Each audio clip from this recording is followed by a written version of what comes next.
설탕이입니다. 설탕이는 우리 집 고양이입니다. 설탕이는 식탐이 많아 밥을 아주 많이 먹습니다. 다른 양이들이 밥을 먹다 남긴다? 그럼 그건 무조건 설탕이 겁니다. 아주 깔끔하게 처리해줍니다. 잔반 처리원이라고나 할까요? 밥 먹고 조금 지나면 언제 밥 먹었냐는 듯이 시침이 떼고 또 밥 달라고 합니다. 다른 고양이들과 달리 설탕이는 배고파서 밥 달라고 할 때 절대 야옹 하지 않습니다. 제 옆에 조용히 엉덩이를 붙이고 앉아 불쌍한 표정을 짓고 쳐다볼 뿐입니다. 소파에 앉아 TV를 보고 있으면 소리도 없이 다가와 앉아 고개를 쳐들고 망부석처럼 저를 올려다봅니다. 못 본 척해도 계속 쳐다봅니다.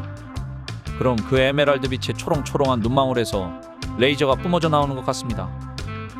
그 보이지 않는 레이저는 의외로 강력해서 저는 얼마 버티지 못하고 그만 항복하고 맙니다. 또 한밤중에 자다가 목이 말라 물을 마시려고 주방에 들어가다가 깜짝 놀란 게 한두 번이 아닙니다. 한밤중에는 웬만하면 고양이들이 깨지 않도록 거실에 불을 안 켜고 조용히 움직이거든요. 그런데 갑자기 발에 물컹하고 묵직한 게 걸려서 중심을 잃는다고 생각해보세요. 설탕이가 자다가 귀신같이 알고 일어나 제 발 아래서 조용히 소리도 없이 걸어가고 있었던 겁니다.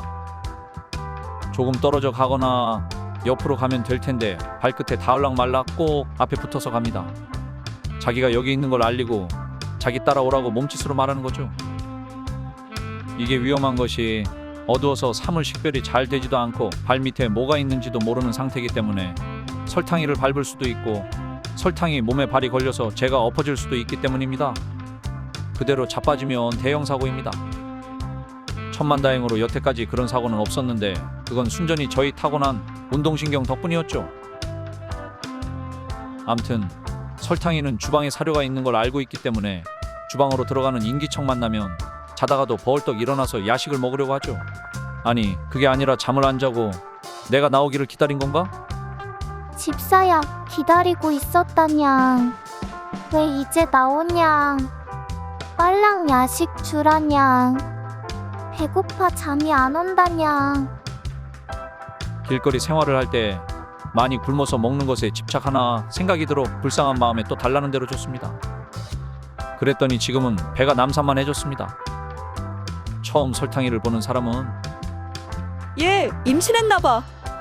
하며 놀랍니다. 거동이 불편한 할머니를 임산부로 보이게 만든 죄로 아내에게 몇 번 혼이 났습니다. 그리고 지금은 아내의 긴급조치 발동으로 설탕이는 맹렬히 다이어트 당하는 중입니다. 나이가 대충 15살 먹었는데 사람 나이로는 할머니라고 하더군요. 그래서 그런지 거의 하루 종일 자거나 엎드려 있습니다. 힘이 없어서 냥이들 사이에서 서열도 가장 아래인 것 같습니다. 다른 냥이가 지나가다 아무 이유 없이 머리를 툭 치고 지나갈 때가 있는데 설탕이는 그런 때에도 아무 일도 없었다는 듯이 꼼짝도 하지 않고 그냥 엎드려 있습니다. 보면 세상만사를 초월한 수도승 같습니다. 먹는 것만 빼고요. 이상하게도 설탕이는 고양이 울음소리를 거의 내지 않습니다. 다른 고양이들은 밥 달라, 간식 달라, 요구사항이 있으면 빚쟁이 마냥 야옹야옹 거리거든요. 그런데 설탕이는 조용히 그저 바라만 볼 뿐 울지를 않습니다. 대신 눈으로 말합니다. 때로는 그윽하게, 때로는 매섭게, 때로는 불쌍하게. 나이가 많아 눈치가 빨라서 눈치밥을 먹느라 그런 것 같기도 하고 아니면 원래 성격이 그런 것 같기도 하고 모르겠습니다. 설탕이가 유일하게 야옹거릴 때는 목욕할 때입니다. 역시 설탕이도 고양이라 물은 못 참나 봅니다. 설탕이는 몇 년 전 동물보호센터에서 입양되었습니다. 아내가 회사 근처를 지나는데 어디선가 처량하게 우는 고양이 소리가 계속 났습니다. 소리가 나는 곳으로 가보니 유기묘를 포획하는 동물보호센터 차량이 있었고 그 안에 참 예쁜 고양이가 케이지 안에서 서럽게 울고 있는 거였습니다. 퇴근 후 집에 와서도 아내는 설탕이가 눈에 밟혔습니다. 그래서 다음날 동물보호센터를 찾아갔고 센터 직원에게 설탕이에 대해 이것저것 물어봤습니다. 여기 배에 중성화 수술 자국이 보이죠? 아마 집에서 기르던 고양이인 것 같아요.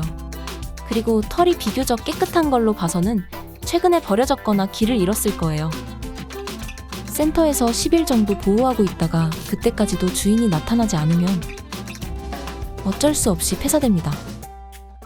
안타깝지만 그게 규정이에요. 폐사라니 끔찍했습니다. 동물보호센터가 거리의 동물을 보호하는 시설인 동시에 죽음의 관문이었다는 사실을 그때 알았습니다.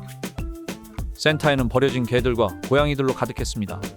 개들이 컹컹대며 짖는 소리, 여러 동물들의 채취며 오줌 냄새에 고양이는 영역동물인데 그런 환경이 설탕이에게는 얼마나 스트레스였을까요? 그래서 그런지 설탕이는 밥도 제대로 먹지 않고 하루 종일 힘없이 축 엎드려 있다고만 했습니다. 아내는 설탕이가 신경 쓰여 애간장이 녹을 것만 같았습니다. 그래서 아내는 이후 매일 보호센터에 전화를 해서 설탕이의 안부를 확인했습니다. 주인이 찾아갔나, 안 찾아갔나, 살았나, 죽었나?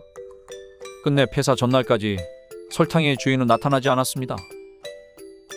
그 즈음 이미 아내의 마음 속에는 설탕이가 한 자리 단단히 차지하고 있었습니다. 그렇기 때문에 아내는 차마 설탕이를 그렇게 떠나보낼 수 없었습니다. 마지막 열흘째 되는 날, 아내는 센터 직원에게 마지막으로 전화를 했습니다. 우리 설탕이 딱 데리고 있어야 해요. 잘 데리고 있어야 해요. 지금 제가 데리러 갑니다. 그렇게 해서 어쩌다 보니 또 식구가 하나 늘었네요. 설탕이가 가족이 된 후 한 달 정도 지났나? 어느 날 거실 한 구석에서 퍼덕퍼덕 거리는 소리가 들렸습니다. 고개를 돌려보니 설탕이가 무태 올라온 물고기도 아니고 온몸이 경직된 채 몸을 펄떡거리며 머리를 거실 바닥에 사정없이 찍고 있었습니다. 아니, 온몸으로 거실 바닥을 치고 있었습니다. 와, 이게 너무 놀란 게 난생 처음 그런 광경을 보니까 저도 너무 당황스럽고 그래서 뭘 어찌 해야 될지도 모르겠더라고요. 정말 놀랬습니다. 주위를 둘러보니 딴 고양이들도 무슨 시간이 정지된 영화의 한 장면처럼 모두들 일제히 동작을 멈추고 설탕이를 보고 있더라고요. 이게 뭔 일이냐옹? 녀석들도 깜짝 놀랐는지 눈을 휘둥그렇게 땡그렇게 뜨고 있었습니다. 설탕이는 그렇게 얼마 동안 몸부림치더니 캐 찢어지는 비명소리를 끝으로 경련을 멈추었습니다. 한바탕 폭풍이 지나가자 설탕이는 몸을 축 늘어뜨리고 사방으로 오줌을 지렸습니다. 집안 가득 고양이 오줌 냄새가 풍겼는데 그 냄새가 정말 고약했습니다. 그리고 경련 중에 입을 깨물었는지 입 주위에는 선홍빛 피가 흥건했습니다. 저는 그제야 설탕이가 왜 길거리 생활을 하게 되었는지 알 것 같았습니다. 암튼 그 불청객은 한 달에 한 번 정해진 날짜에 꼬박꼬박 설탕이를 찾아왔습니다. 그리고 지금까지도 그렇습니다. 그러지 않아도 되는데 어떻게 한 번도 빠지지 않고 칼같이 약속을 지키네요. 이제는 설탕이의 발작하는 모습에 저도 고양이들도 익숙해져서 그러려니 하고 놀라지 않습니다. 그런데 미안한 일이지만 불청객이 지나가고 나면 설탕이에게는 또 다른 시련이 찾아옵니다. 설탕이가 유일하게 야옹야옹하는 시간. 언젠가 아내에게 장난삼아 이런 질문을 했습니다. 반려동물 로봇이 나오면 키울래? 생긴 것도 지인자 개나 고양이와 똑같이 생겼고 AI 인공지능이 탑재되어 있어서 감정도 있어. 주인 보면 좋다고 꼬리도 막 흔들고 핥아주기도 하고 암튼 반려동물이 보여주는 애교는 다부려. 무엇보다도 진짜 동물보다 더 좋은 점은 병에 걸리지 않아서 추가로 돈 들 일이 없다는 거야. 또 사람이 전혀 돌볼 필요가 없으니까 키우기가 너무너무 편해. 어때? 좋지? 키울래? 아내는 동물을 아주 좋아하는 사람이라 제 딴에는 아내가 고민이 좀 될 거라 생각하고 던진 질문이었습니다. 캬, 어떻게 이런 스마트한 질문을 생각해냈지? 속으로 이렇게 생각하며 저 자신의 똑똑함에 감탄했습니다. 그런데 기대와 달리 아내는 질문을 듣자마자 툭 내뱉듯 말했습니다. 만약 그 로봇이 밥 먹고 똥 싸면 키운다. 헉, 아내가 한치의 망설임도 없이 대답한 것에 한 번 놀라고 그 답변 내용이 기발해서 두 번 놀랐습니다. 뭐? 로봇이 밥 먹고 똥 싸면 키운다고?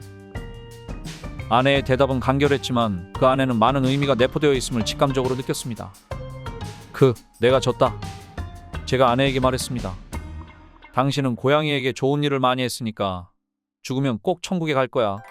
그때 나 잊지 말고 옆에 꼽사리로 끼워서 데려가줘. 당신이 시켜서 한 거지만 나도 밥 주고 목욕시켜주고 많이 했으니까.